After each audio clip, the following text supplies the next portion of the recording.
thank you to everyone who's watching live, whether you're on YouTube or Twitter or LinkedIn or the Facebook page. I think we're streaming to all the services right now. Hopefully, I'm coming in loud and clear. I think it looks good on my end, and I'm excited to chat with all you guys today. So, if you're having any issues, you can always refresh the feed, and that should, just refresh the page, and that should pull me up. It looks like I'm coming in live on YouTube, so I'm going to assume that all the other platforms are also okay. So definitely, as mentioned, it feels like it's been a while since I've actually gone live, but I think it was because I was going live, sort of weekly there for a while when we were all dealing with the unemployment insurance issues and figuring out the PUA and the PPP and all of that. And I think that hopefully a lot of you, have now gotten things like the EIDL, $1,000 grant, which is actually, I think we just mentioned the other day, it's still open. So if you haven't gotten that free $1,000, basically, make sure you check out our video and get on that. But I know we've got some questions about that and some other things that we can go into today. So very excited to chat. I see Neil is chiming in over on LinkedIn. Hey, Neil. John is over on Facebook. Sean Melody says, yeah, I haven't seen you in a while. I know it feels like it's been a while, but to be fair, we did have a baby a couple months ago. So been dealing with, or not dealing with that, but I've had the joy of dealing with the newborn baby and all that entails. So, doing my best and happy to chat with you guys and keep you informed, answer all your questions. I think usually we go for about, maybe 30, 45 minutes or even up to an hour if, all the questions are flowing in, and see a lot of people coming in on LinkedIn today. So how's it going to all of you guys, everyone watching on YouTube? So if you're watching live, you will be able to participate, ask me questions, and, I'll do my best to answer them. And if you're watching a replay, you can always leave a comment after the fact, and I'll do my best to get to that later. If you guys haven't subscribed yet, definitely do so. YouTube is also probably one of the best places where you can subscribe to us if you like the video content that we're doing. I'll leave a link to that right now. Let's see, how do I pull that up? And chat. Okay, I'll find the chat button eventually. I think I've got some new technology here that we've been testing out, and it's not quite as easy to use, but there we go. There's the chat. All right, so there's a YouTube channel. You guys can check that out. And I think we'll get right into it. There hasn't been, I guess what I'll sort of say, just start this off, as people filter in, like I said, give this video a thumbs up if you're enjoying it. Make sure you're subscribed to the channel. I think there's a couple general trends that I've seen that are really interesting that I'd love to get into with you guys today, and, sort of see what questions you might have. So, one thing I've been noticing is that demand is increasing. I think as cities and states start to open up, some places are sort of opening up a little too much maybe and now starting to close again. But the general trend right now, it seems like cities and states are opening up. And what that means for Uber and Lyft drivers and other gig workers is that, there's more action, especially when it comes to Uber and Lyft. We see, as cities and states open up, there's a very direct sort of correlation to the number of rides that are happening. But what we're seeing is that, a lot of drivers right now are getting PUA, they're getting $600 a week. They may be getting that, they should be getting that unemployment insurance too. So that might be another couple $100 a week. So basically drivers are getting anywhere from $600 to $1,000 a week right now to just sit at home and kind of sit on their butts and not work. And so I think what that is creating is that there's a very low supply of drivers out there. And so the drivers that are willing to work, I guess if you don't mind risking your health and safety, which we can definitely talk about that aspect too, those drivers are making a lot of money. And so we did a story on a driver in Phoenix, and he's actually making $4,000 a week right now. Obviously, he's a bit of an outlier and he's working 80 hours a week, but, his hourly rate is actually $50 an hour. So, I mean, even if he worked less hours, 20 hours, 30 hours, 40 hours, he's still making $50 a week. And, there's a couple things that I've been researching lately because, you can actually get the $600 a week PUA no matter what. And so there's actually, depending on how much you're getting in unemployment insurance, you can actually go out and work right now and still get that $600 PUA PUA. And let's say you're able to clear 500 to 1,000 doing food delivery or even doing Uber and Lyft, you can actually out earn, and make a lot more that way. So I know a lot of drivers are kind of struggling with the fact, should I work right now or should I not work? Obviously it's kind of easy not to work if you're getting anywhere from $600 to $1,000 a week. So I'll leave a link right now to that video that we did on the $4,000 a week driver. But I think that's just, I just wanted to highlight that because, it really does sort of show that right now, again, like you're not going to be able to go and make $4,000 a week right now everywhere. And that guy might be a bit of an outlier. But I'll tell you, I've never even heard of a single driver coming close to $2,000 a week in the Phoenix market. And this guy is out there doing 4,000. So, I'm not saying everyone can go out and make $4,000 a week right now, but the earnings potentials, are maybe double or even triple what they normally are.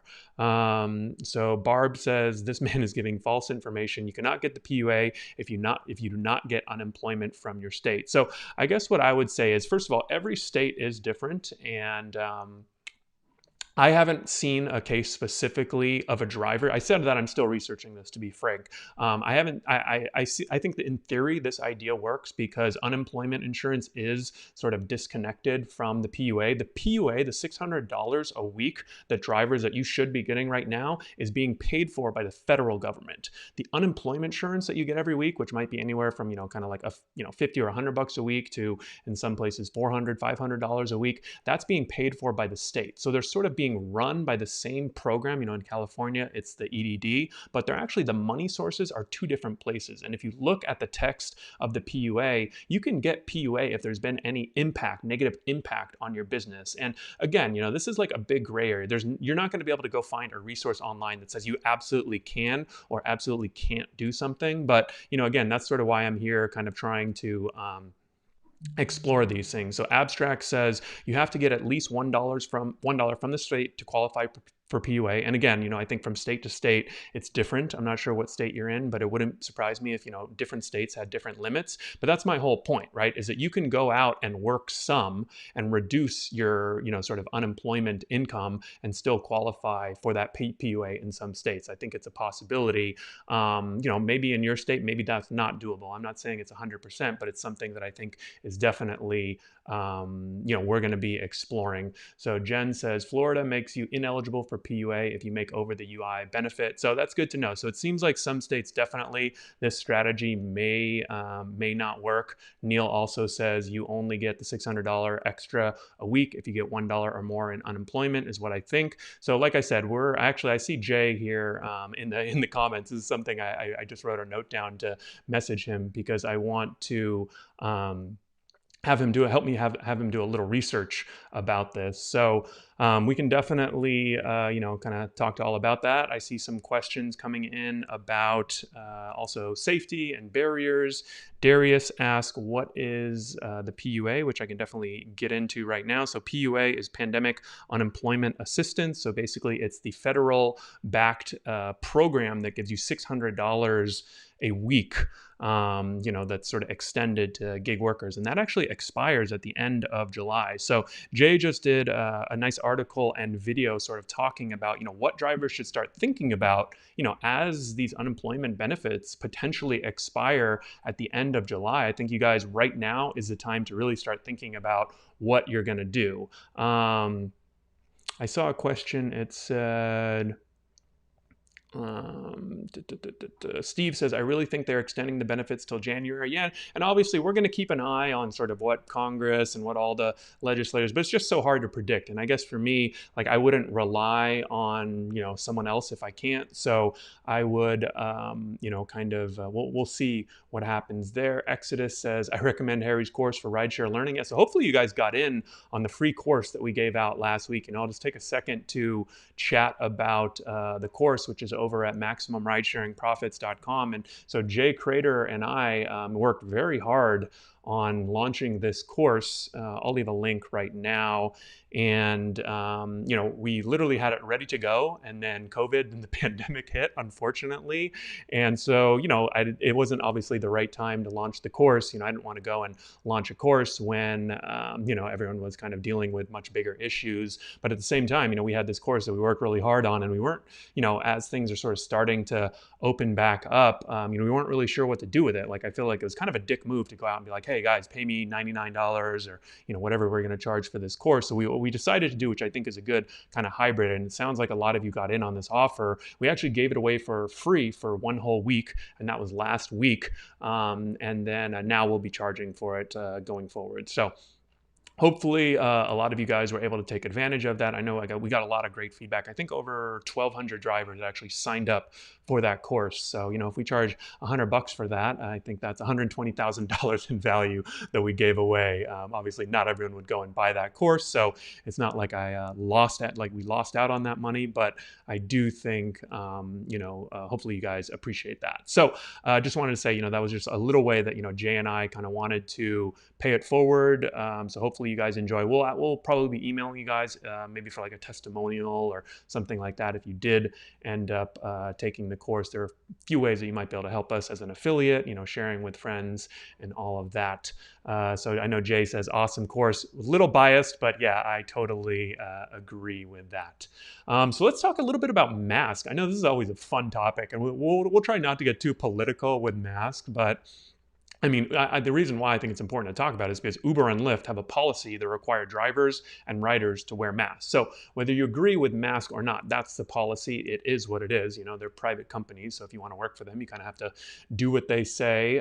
Bernadine says Lyft here in Austin, Texas requires that driver and passengers wear masks and ride with windows down and not using circulating air on your AC. So I know that masks are a requirement for drivers and passengers, I believe by both Uber and Lyft in every state. I'd be surprised if they made you ride with windows down. I think it's more of like, suggested. I imagine, if you're in Phoenix or Texas, where maybe this week or coming up shortly, it's going to be over 100 degrees, riding with the windows down is not the best idea.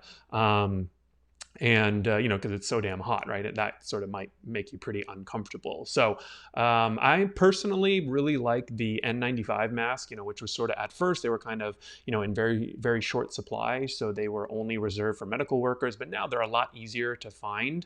And so you guys can go on Amazon or other sources. People are now selling N95 masks. I've tried a couple. Just make sure you get one. Like the first one I tried was like a little tight on my ears. Then I tried another brand and it fit well. So the nice thing about the N95s, it sort of prevents you from spreading germs to other people, and it also prevents other germs from spreading to you, whereas the medical masks are sort of more for preventing you from spreading germs to other people. So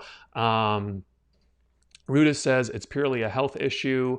Jay says the point is to get the air circulating so the virus can't land. Yeah, no, I totally understand the point of keeping the windows down and not doing recirculating air. I'm just saying if it's 110 degrees where you're driving, I don't know how feasible that solution is.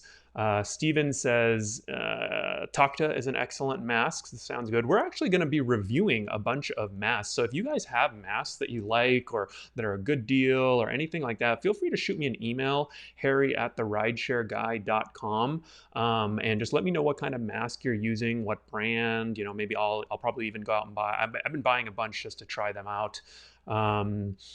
Jay says, just crack the window a bit. Yeah, see, this is why Jay is, one of our rideshare experts, because he's a little smarter than I am, right? I'm thinking here, like, roll the window all the way down. But yeah, I think you can kind of get some of the benefits by just cracking the windows, even if you're in a hot place. So Papa Smurf says no mask, no ride. And, I haven't seen, I think a lot of drivers, frankly, aren't driving right now. But I think as drivers start to get back on the road, I think there's going to be a lot of issues with, mask enforcement. So I'm curious to know what you guys, if you guys have experienced this yet, what you're thinking. How are you going to handle, a passenger, for example, that comes in and doesn't have a mask, refuses to wear a mask? I definitely have some ideas of my own, but I'd be curious to know what you guys say. Abstract says, I have a handmade mask. It's very comfortable. Yeah, I like the handmade masks are obviously nice because you can kind of customize it to your face and, do all that. DJ says, oh, and this is funny. Gabe says, but what if the passenger's toupee might fly out the window? So I guess, like I said, maybe don't roll the window all the way down, just crack it. And then I guess the other thing, I think most people know this, but, there's usually a setting in your car where you can kind of do recirculated air or fresh air from the outside. And, obviously in this case, you don't want to be recirculating air. You sort of want that fresh air. Let's see. So I see non-disposable masks need to be washed every day. Yeah, there's a lot of good info on masks. I appreciate you guys all sharing this. That's a good point, right? If you have one of those cloth masks, you kind of imagine throughout the day you're accumulating a bunch of germs, so it makes sense. You probably want to go ahead and wash them. Jay says there's a video of one passenger who refused and the driver stopped and told him to get out. Oh, interesting. I haven't seen that, Jay, but if you want to send that to me, let me know. I've been thinking about we should test some sort of reaction videos, kind of like some of the guys I really like the reaction videos that Dustin is Driving does and some other guys. So send me that video later, Jay, if you don't mind. So here's how I will plan on handling, so if I'm, like I said, I don't plan on driving right now where, and I think a lot of other drivers, if there's issues with coronavirus, once those start to dissipate and, as drivers start to get back on the road, I think how I would handle the mask situation is very similar to how I handle other situations, right? It's all about diffusing kind of sticky situations, right? So, passenger gets into your car with a bottle of alcohol, a minor comes up and asks for a ride. I think these are actually two specific situations that we cover in the course, if I'm not mistaken. But, some drivers to me, tell me like, oh, I just tell them like, basically go F yourselves, I'm not going to give you a ride. And to me, I think that the strategy, whenever you kind of encounter an unruly passenger, you always want to start with trying to diffuse the situation, because the reason is that like, you actually want to give these rides. You want passengers who comply because it's going to make you more money. It's going to allow you to do more trips per hour, right? If you have to cancel on a person, you may or may not get that cancellation fee, but ultimately you're probably going to make more than the $3.80 you get from a cancellation fee after Uber and Lyft's fee by actually giving the ride, right? So I think generally you actually always want to do the ride. And how I would handle the mask situation is, first of all, I think that it's important to tell people, hey, the masks are for, your safety and mine. This is actually, you can also sort of, sometimes I like kind of blaming it on Uber and Lyft in a way, say, hey, this is company policy. They require both drivers, both riders to wear it. And unfortunately, if I give you a ride and you're not wearing a mask, I could actually be deactivated from the platform. So now you sort of, it becomes more, like I think some riders may not want to wear a mask because they feel it's a personal issue. But if you turn it into an issue that now affects you, beyond the health and safety, instead of arguing with them whether it's safe or not, you can say, hey, I could actually get fired from Uber from doing this, whether that's true or not, who cares? But you're trying to diffuse the situation with the passenger. And then the other trick that I think is just a no-brainer is I think everyone should have 3 or 4 cheap medical masks in their car for any passengers who come up. Maybe they forgot a mask, right? Maybe they just, didn't have one on that day and they just need you, and like, you could obviously cancel on them and not give them that ride. But if you actually want to give that ride, it doesn't cost you much to give them a 25-cent mask. You're not going to have to do it for every single passenger. So that's sort of how I would handle that. I like Jonathan's comment here. He says, masks, seatbelts, alcohol, it's all the same. Respectfully let them know before we get going. Yeah, so I think respect, but also, understand, right? Like, I think we have a good article that we've written in the past. It's called, like, you want to be the captain of your ship. You don't want people to come in and push you around, but you want to be respectful. You want to be somewhat forceful. So, yeah, that's how I would handle that. Melody says, Harry, you shouldn't drive. You have a new baby at home. Yeah, I mean, I think we're all going to have to kind of like, I haven't really thought about, when I would do my next Uber trip, but I think that's something we're all thinking about. And that's one thing, like right now, cases in California are spiking. And, I think right now, more than anything, there's just a lot of uncertainty. So, especially with a new baby in the house, I'd personally like rather not put myself or my family, at risk. How small or how great, it's hard to say. I know Jay is living with his elderly mother right now and taking care of her. What a great son. Nice work, Jay. And, he doesn't want to get her sick or, get her, kind of compromise her in any way. So he's sort of doing the safe thing there. So Um, that's what I would say there. Melody says, good idea about the extra mask. I think for me, it's always about like thinking about like, where can I get like a high ROI, right? Like, I'm not going to go give every passenger a mask, but I'm going to spend $5 on a box of masks so that if someone comes and they don't have a mask, maybe they just forgot it, right? Or maybe you say, hey, I can't give you a ride unless you wear a mask. Would you like a free one? And they give it to you and they give you an extra tip and it makes up for it right there. So that's how I would handle that. David says, no, riders don't give a damn. They'd rather give you a negative feedback. I mean, I know obviously we've all had the like shitty riders who no matter what you do or no matter what you say, they're going to give you a bad rating. But I also like to weed those, like you can often tell like those guys from the beginning, right? And so if you're someone who really cares, about your rating, or you're sort of now hovering and bordering a 4.7, 4.6, you might want to be more careful and not even, take someone like that from the first place. But, if you're getting a low rating here and there, I don't think it's too big of a deal. Bernadine says, if you're in the car by yourself, take your mask off. By wearing the mask, you're getting less oxygen and can pass out. But just before you get to your pickup, put your mask on. I'm not sure if that's true. I don't know. My wife's a doctor. I'm pretty sure she told me that's not true.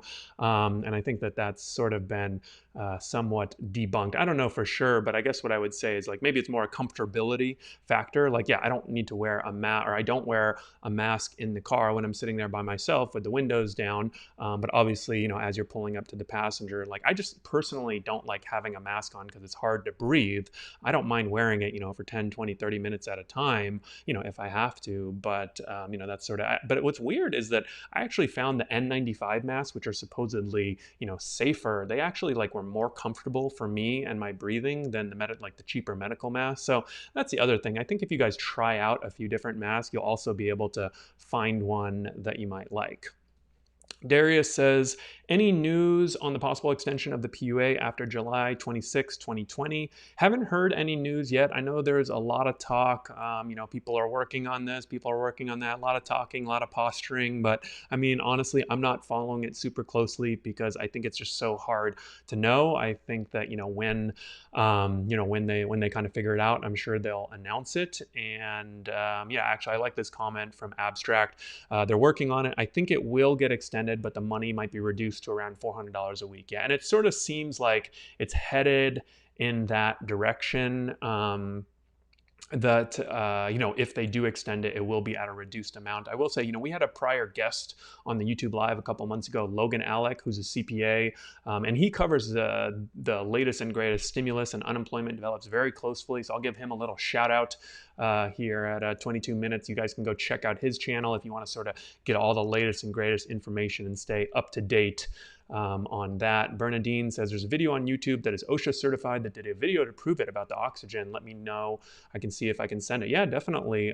Feel free. I'm always open to taking a look. Robert says, like Jay, I'm primary caregiver for my 95-year-old mom. I'm not going to be driving anytime soon. So this is a question that I've been wanting to ask, and start talking. I've been asking a lot of drivers this lately, like what needs to happen, or when or why would you guys go back to Uber and Lyft driving? Because it sounds like almost everyone in the chat right now is not driving. If you are driving, definitely let us know. It's not a bad thing, but let us know. But if you're not driving right now, I would also be curious to know, like, when are you going to go back, or what needs to happen, or why would you go back? You know what I mean? Like, I'm really curious to sort of know what you guys are thinking about for the future.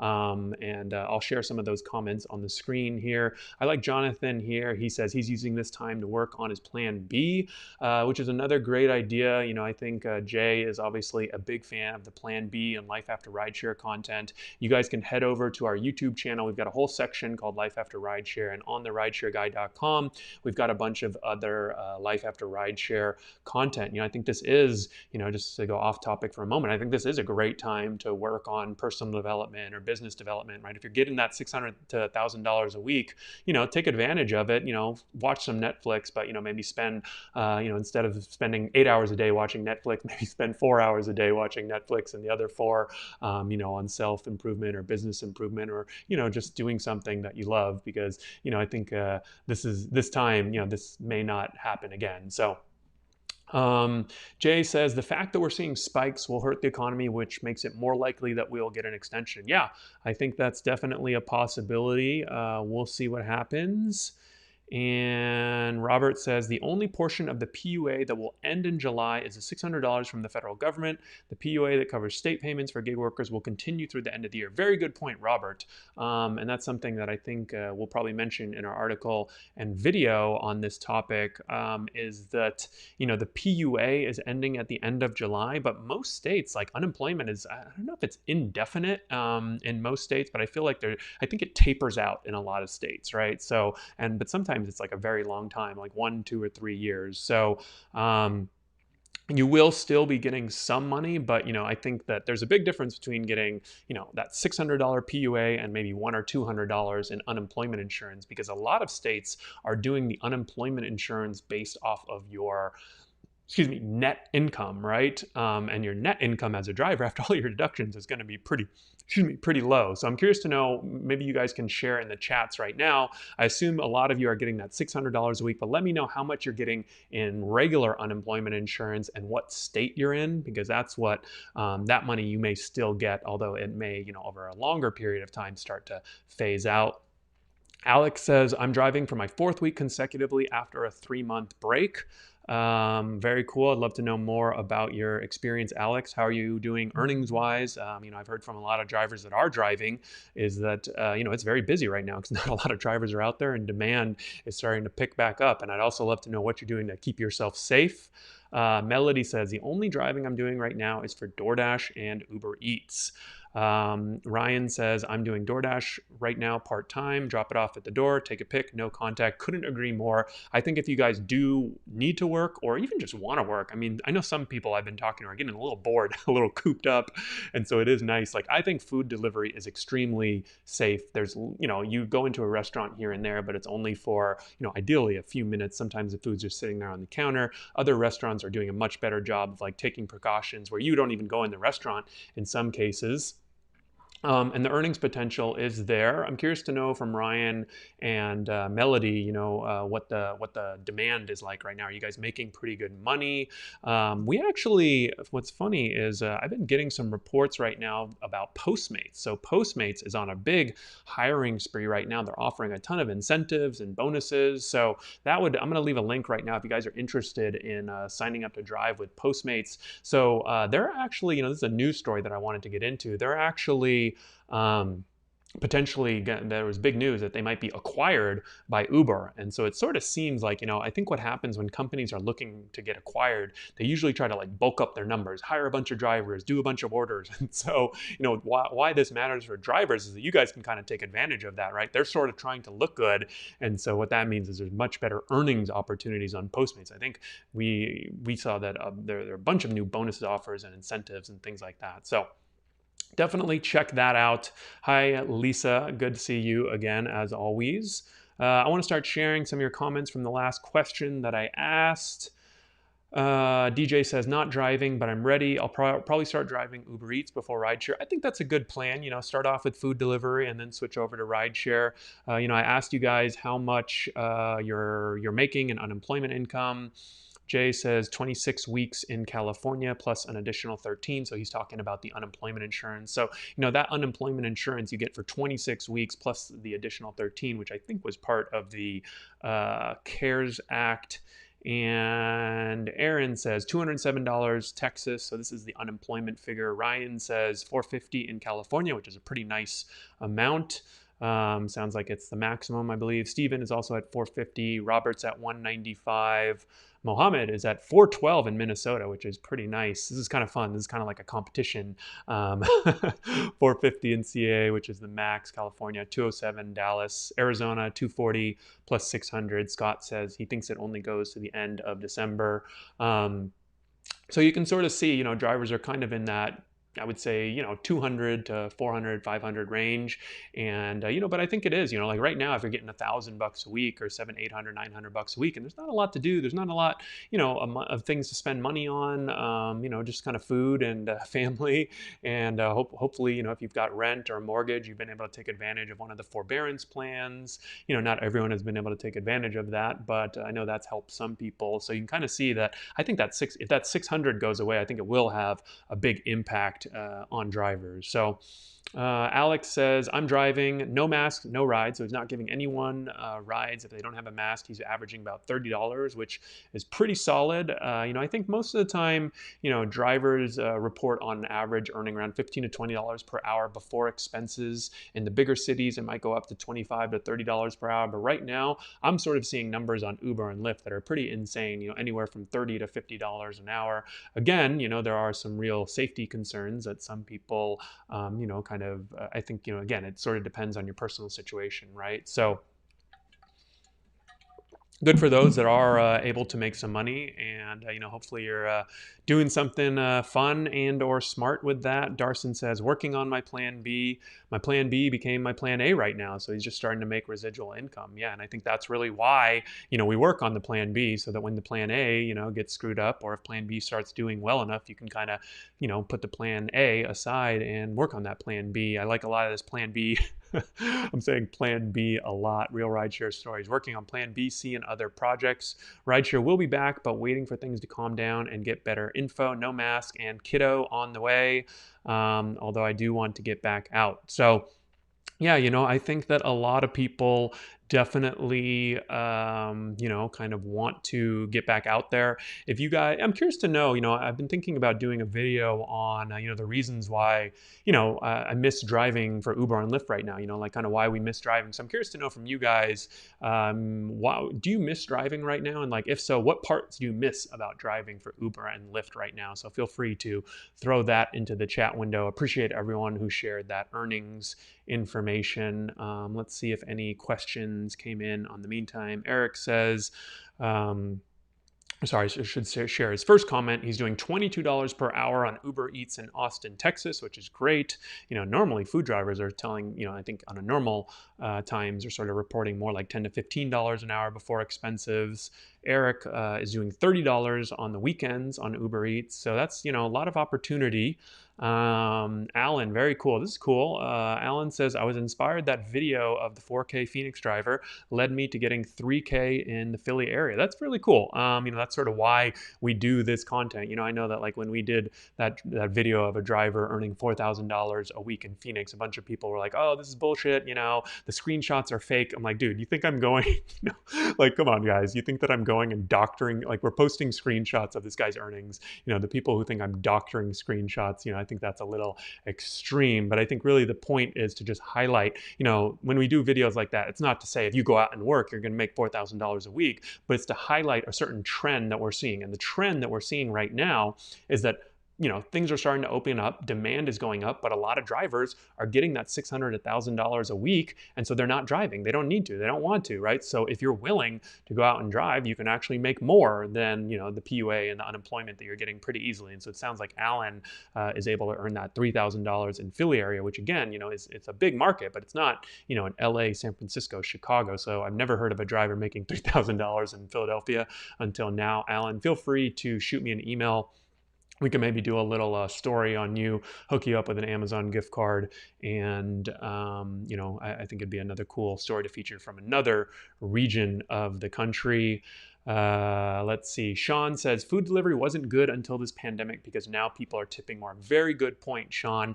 I think basically a majority of the increase in earnings on food delivery are because people are tipping more. And I think rightfully, they probably should, right? Not that, you're too lazy to go out and get food, but, if you're paying someone else to kind of, somewhat put themselves at risk, I think it's, it's okay. It's to financially reward them with a bigger tip. So, That's been kind of cool to see. And I will say, to a lot of the credit of the apps, I've seen this on Uber Eats, Postmates, even Uber X, Lyft, DoorDash, a lot of these apps, they are doing a better job encouraging tipping, right? So there might be a little message or might be another notification. They're all doing different things. They might doing a higher preset amount, but I will say I've seen it across the board. And it's not like anything drastic, like, they're saying you must tip 25% or more on every single trip, but it's a lot more that they've done in the past. And that's one thing, I'm always like a glass half full type of person. So that's one thing that I hope sticks around after, if or when this pandemic ends. So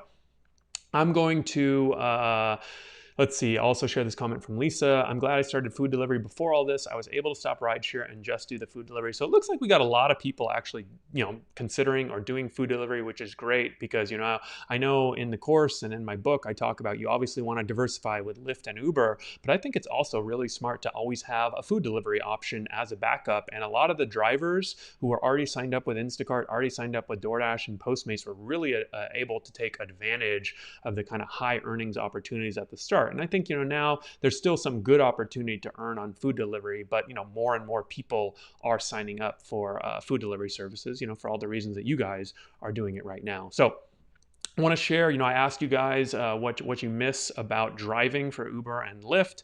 Jay, by the way, I think this might be a good video that we might work on.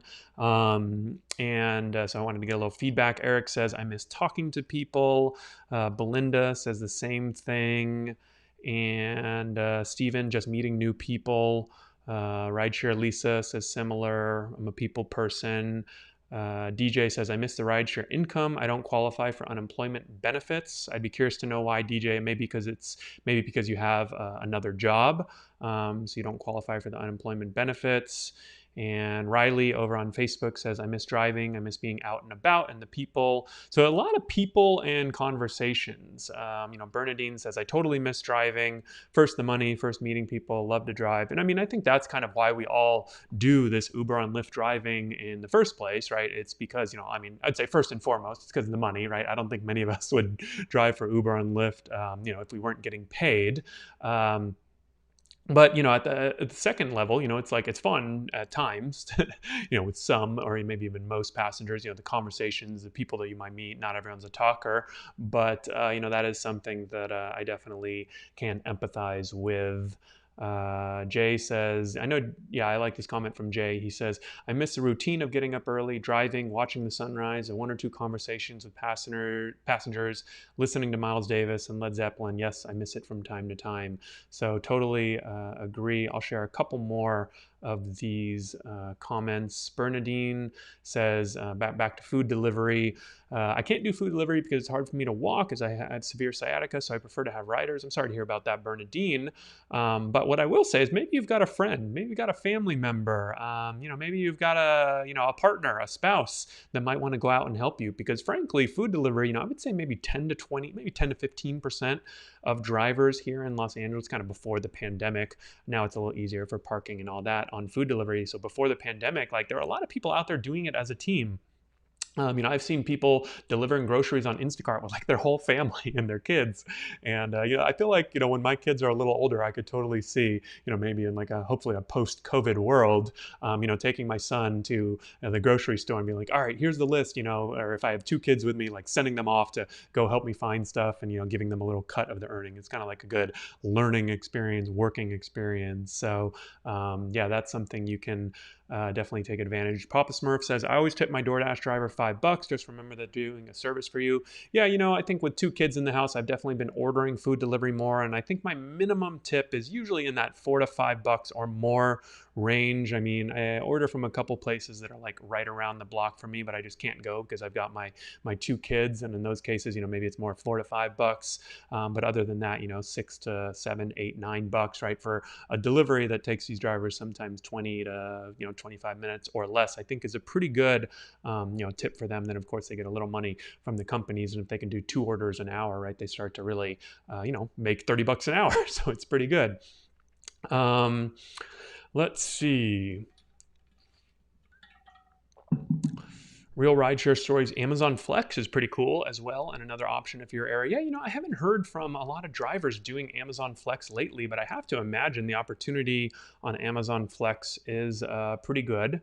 So that's interesting. Okay, so we're at about 40 minutes right now. I'll keep on answering a few questions here. I do want to take a quick pause and let you guys know, if you haven't taken the chance to give this video a thumbs up, I would definitely appreciate that right now. Go ahead and give this video a thumbs up. If you haven't subscribed to the channel already, please do so. If you're watching live on YouTube on your phone, you might have to close out the chat in order to give the video a thumbs up, and then you can come right back. Like I said, we do these YouTube lives pretty much monthly, sometimes more frequently, but the best way to get notified is to subscribe on YouTube and turn notifications on. So then that way you'll get a little reminder, usually 30 minutes before we go live, and then another reminder when we do go live. So I'll leave a link right now to the YouTube channel where you can subscribe. So I'm going to go ahead and answer a few more questions here. Really appreciate everyone coming on today. I think we were at over 100 people live at one point, and I'll answer a few more questions here. Anything pressing, anything burning on your mind, definitely let me know.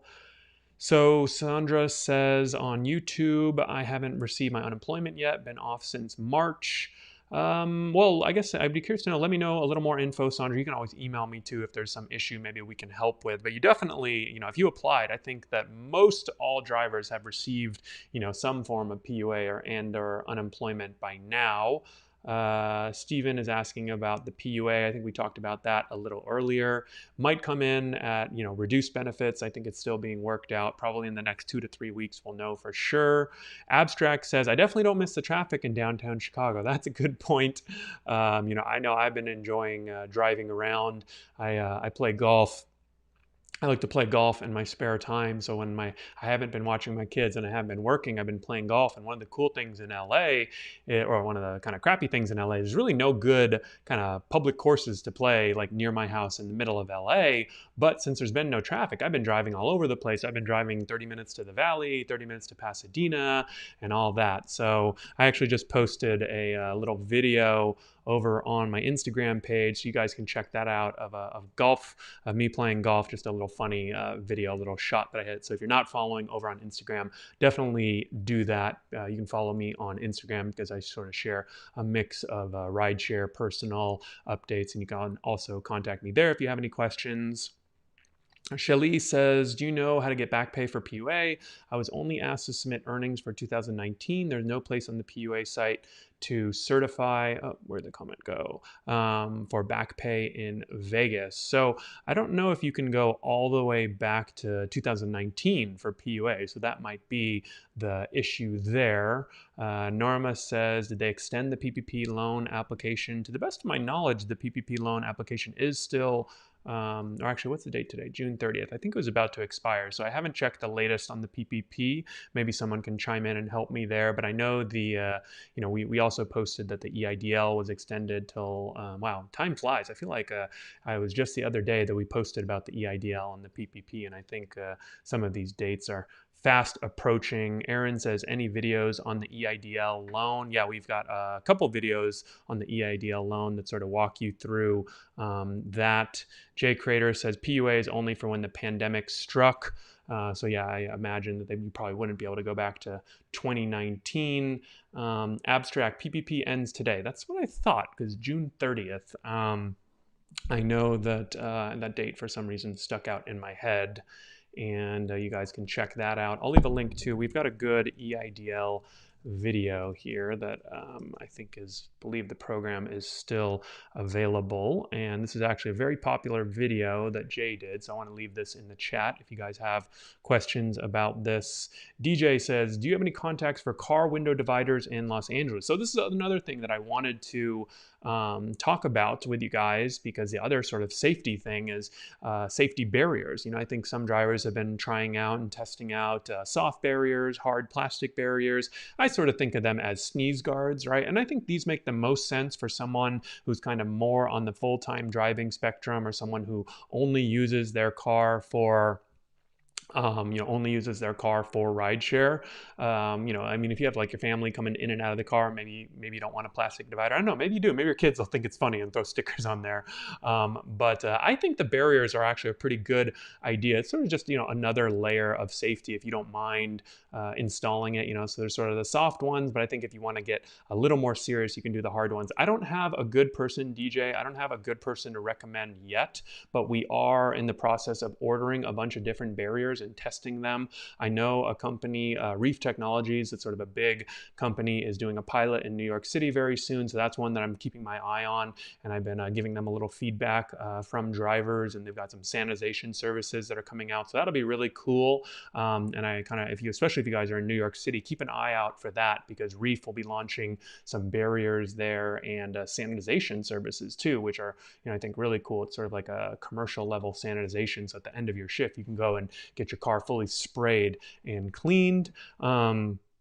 But keep an eye out for that. I think we'll have an article and video coming out that reviews a bunch of different masks and reviews a bunch of different barriers. So as people start to get back out on the road, you can take advantage of that. Alan says PPP last day to apply is June 30th.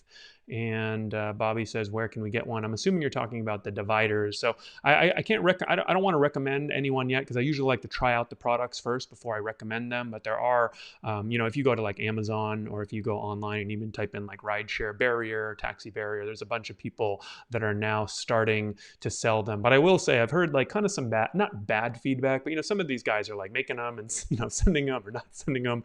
I heard of a driver that ordered a barrier and didn't get one. So I would, if you're going to order it, maybe order it from a more reputable site like an Amazon, or someone that you trust, as opposed to like just some random website. If I post a link to a barrier and it's some random website, you can probably trust it because I vetted them. But yeah.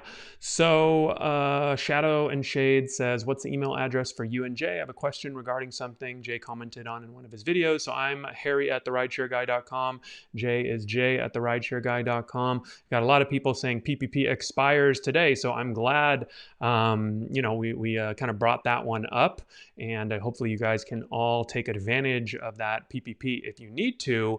And I know we have been getting, because early on, right, before, when people weren't getting that unemployment insurance, a lot of people applied for PPP and then, either got it or didn't get it, and then, started getting unemployment. And so we got a lot of questions about, can you get PUA and PPP? And I think the short answer to this is no. So again, right, there's no clear documentation from the Treasury or from the IRS, at least that I've seen lately, and I may have missed it, but there's no clear documentation that says, from the Treasury, that says you can't do both. But the point of the PPP, it's a payroll protection program, right? It's supposed to cover your payroll, right? So you can kind of imagine that if you're getting unemployment, which also covers your payroll, you shouldn't be double dipping at the same time. Now, I know someone had mentioned to me, like, is there any way that you could get caught or in trouble for this? I think the odds of you getting busted for double dipping are extremely low, with 30 to 40 million people, unemployed and filing for PUA. And, as you guys have known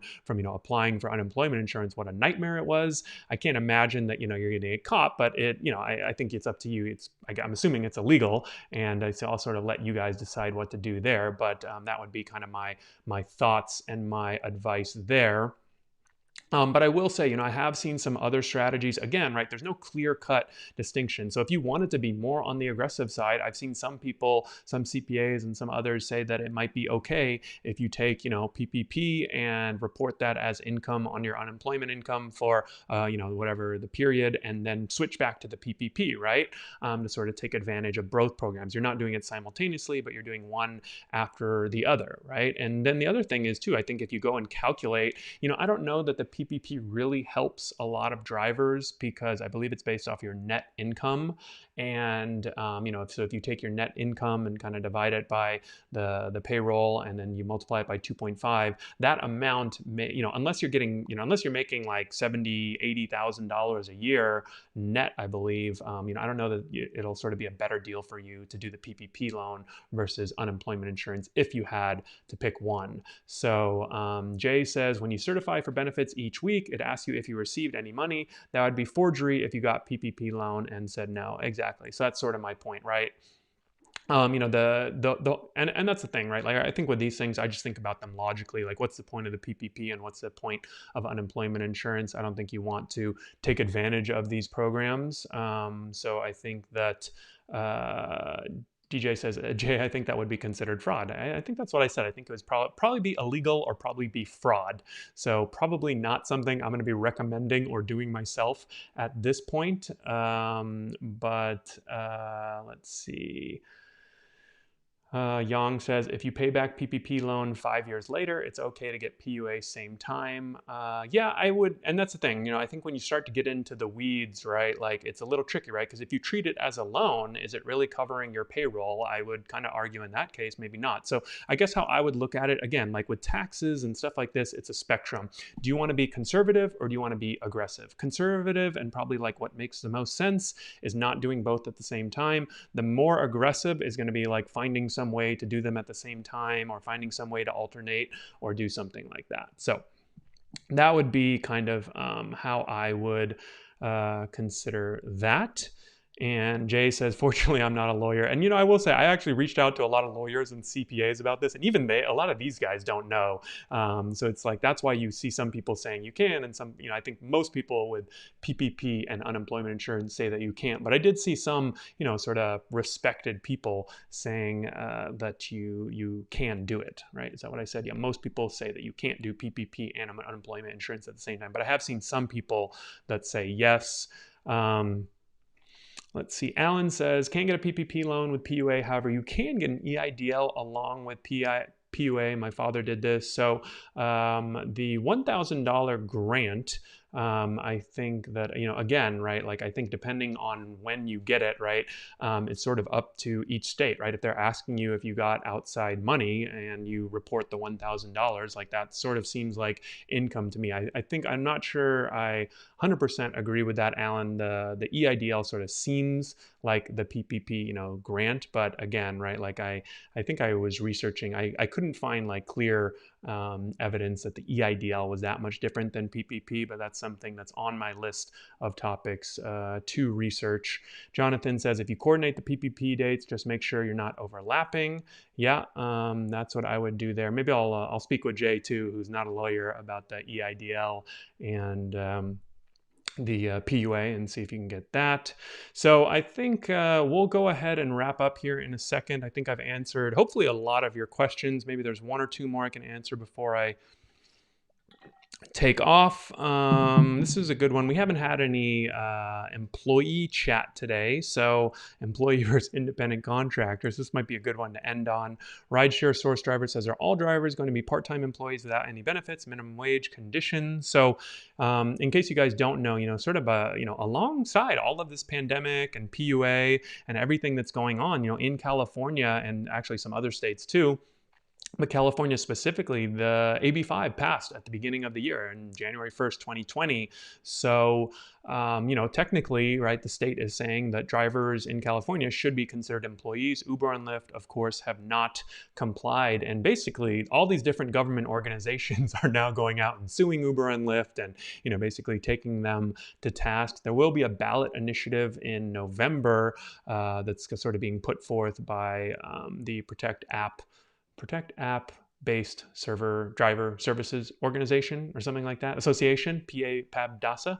I don't know if I got that right. Super long and confusing nickname, but that ballot initiative will be on the ballot in November, sort of putting forth a hybrid, or at least what Uber and Lyft think of as a hybrid option for gig workers. But long story short, to answer your question, I think this is going to be a super long, drawn out legal battle. I don't think anytime soon drivers in California are going to become employees, even though that's sort of what the law says. I think when Uber and Lyft don't want to do something, they'll basically fight like hell to not make it happen. And, we did a survey recently of over 750 drivers. 80% of drivers want to remain independent contractors. I think, as you guys know, the big caveat is that right now drivers aren't really independent contractors because Uber and Lyft kind of tell you where to go and when to go. And, they do, even though there's some good flexibility, they do have a lot more control than probably a normal independent contractor relationship. And so I think that's kind of what